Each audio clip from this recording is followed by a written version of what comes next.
చెప్పలేదు, నాకు ఓపిక లేదు.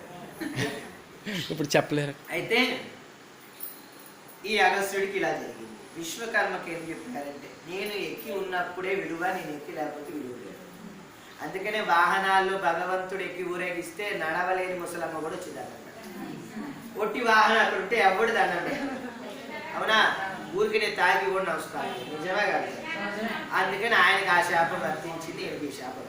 అందుకనే ఈ యొక్క ద్రావిడ సంబంధించినవి ఏవైతే తిరుప్పావై గారు ఇలాంటి దివ్య ప్రబంధనాలన్నీ కూడా ద్రావిడ భాషలో చేయిస్తారు.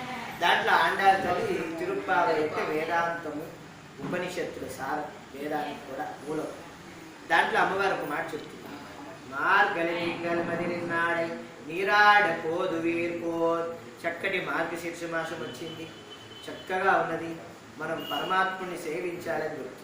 ఆమె సేవిస్తూ మళ్ళీ ఇంకో దాంట్లో ఇలాంటి ఒక మాట చెప్తున్నారు. ఎంత గొప్ప విషయం చూడండి. పాలన్నం నెయ్యన్నం నాట్కాలే నీరాడే మయ్యంటే చెయ్యాలి చెయ్యమే.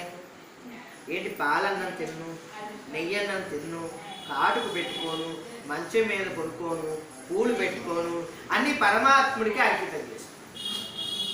నాకు భోగాలొద్దు, నాకు రాగరక్తి కావాలి.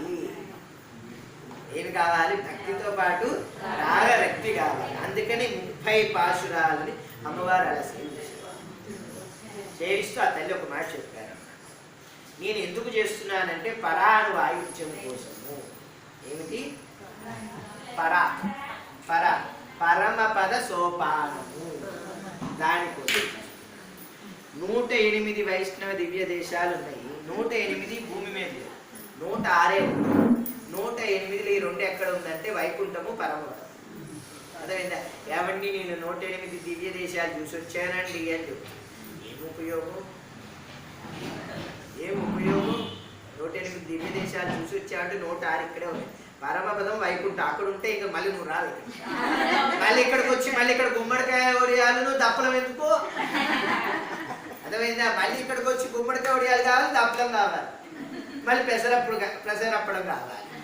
ఏది లేదే లోపలికి వెళ్ళదు. అది అయితే ఏమిటి అసలు విషయం అంటే కామ్యం. అన్నిటికీ ఏంటి? కామార్ కామ్యం. కాముగా ఉంటుంది, కామ్యంగా.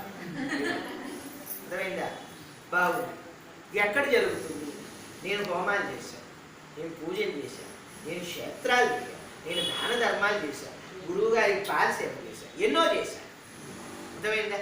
ఎన్ని చేసినా ఈ కష్టాలు ఏంటి, ఈ బాధలేంటి, ఈ దుఃఖం ఎందుకు హేతుకారము చెప్పండి.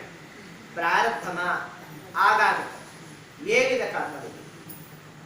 బాహ్య కర్మల. అంతరంగా వెళ్తున్నా కూడా అంతరంగా కర్మలు ఎలా చుడుతున్నాయి నాకు? నువ్వు అంతరంగా అసలు వెళ్ళట్లా, వెళ్తున్నావని అనుకుంటున్నావు. అందుకని అంతరంగా నీకు ఏ కర్మలు అంటావు? అర్థమైందా? అంతరంగా నీకు ఏ కర్మలు అంటావు?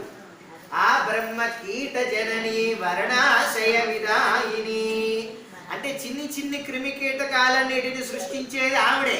ఆవిడెవరంటే ఆ బ్రహ్మజనని అంటే బ్రహ్మకే అమ్మ, ఆది బ్రహ్మ. ఆ తల్లి